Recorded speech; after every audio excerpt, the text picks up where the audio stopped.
This is Melvin and Darren with MyPlatinumClub.com, and we've got another members burning question here in the mailbag today. And we've got George from Sacramento, and he's been involved in some single-family homes. He wants to make the leap into the apartment and commercial property world. Okay.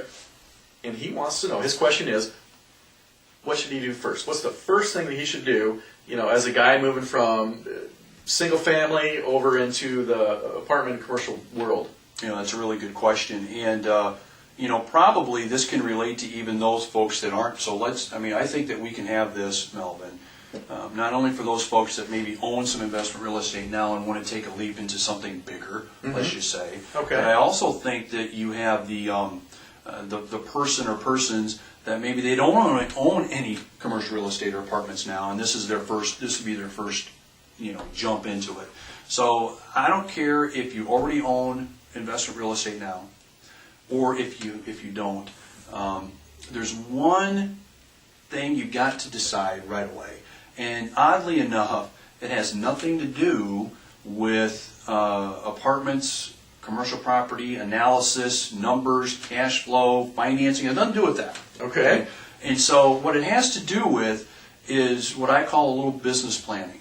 And what I mean by that is the first question that someone needs to ask themselves is, am I going to be an active owner and manager, or am I going to be a passive owner and manager of these properties? Okay? Because when you become an active owner and a manager, and you decide to buy a 12-unit, a 24-unit property, just think about that. You've got now 12 families, 24 families, that are going to require some attention. Sure. All right?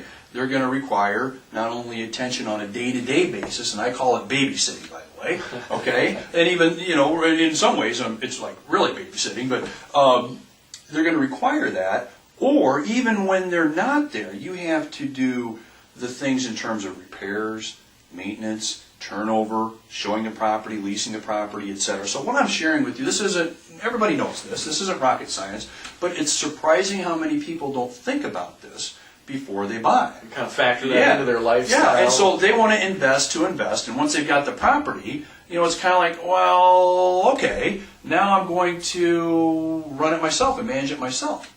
There's nothing wrong with any of that, but I want to tell you, a large number of apartment owners that approach me on an annual basis to sell their properties are those that purchase their properties with the thought of, well, by default, I'll just run it myself.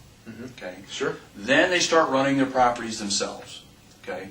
Then they start getting involved in what I would call cares of life commitments. Okay. So they're working a job. Okay. They've got their career. They probably have a family. They've got family functions, they've got career functions. All of a sudden, they want to probably have a hobby, so they're doing that. So pretty soon, there's huge demands on their time. All right. Then what happens is, you've got this apartment property or commercial property that is really becoming a problem. Not because of how it's operating, but because it's taking a lot of the owner's time. Sure. Right? And unfortunately, what a lot of owners then do is start neglecting the property slowly, and then pretty soon they start losing a little bit of value. That's when they call me. Okay, they say, hey Darren, you know what, this is my 8th vacancy I've taken care of over the last 4 months. I haven't seen my wife in a month. I haven't been to my kids' ball games. My grandma who lives up north, I was supposed to see her last weekend. I couldn't because we had to take care. So you get the point, right? And they end up selling the property and end up either maybe breaking even, or maybe some cases making a small profit, or in some cases losing some money because they don't really want to be property managers. Okay.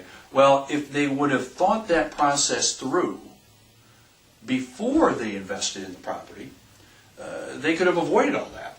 Okay, and avoided all that hassle.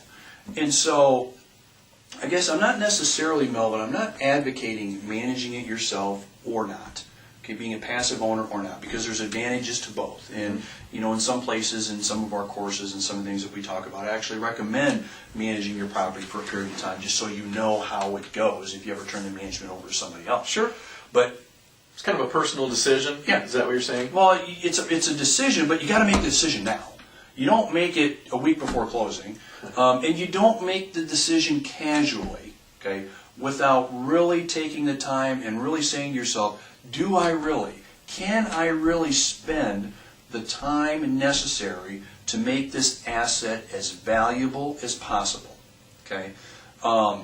If you can't, realistically, then you're going to be in the passive bucket, and you're going to be looking at doing some things passively, okay?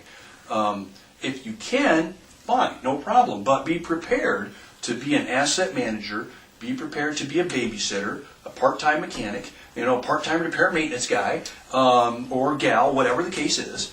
And you've got to have that conversation with yourself or with those that are around you, family, spouse, brother, sister, whatever, now, before you buy, not after you buy. You don't want to find this out 6 months down the road. Right. You want to know about it now. And so that would be the first thing that I would say. It makes a lot of sense, and you've covered this in a lot of other videos and emails is Yep. that work on your business, not Yep. in your business, Yep. and kind of be that asset manager versus, and it's hard to be an asset manager and work in there every day as well, wouldn't you say? Well, here's the bottom line. You can with that. do it, but- well, that's a great point. And once again, I'm not advocating either one because there's no wrong answer. But you make more money managing the asset than being able to fix a plugged-up toilet. Okay, so I make more money on our properties, and our partners make more money on their properties by us knowing how to manage that asset. Versus knowing how to fix the toilet. Okay, that's where the real money is. It's in managing the asset, not being good at renting units, not being good at fixing things. That's important, but that's not where the money is.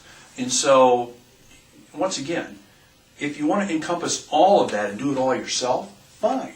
But be prepared and understand what's going to be involved. Don't take it lightly. Have those conversations with yourself. Have those conversations with those that are around you that are going to demand some time from you, and have them now before you buy the property, because you don't want to be in a situation where you're so stressed out months down the road. You haven't had sleep in a week. You've got spouse yelling at you, kids yelling at you. Other people, cares of life going on. All those Right. things happening. Right, yeah. Because that's not the most advantageous place to be when you sell your property. Okay. So look, have that conversation first. Make a decision. Am I going to be a passive investor, or am I going to be an active investor?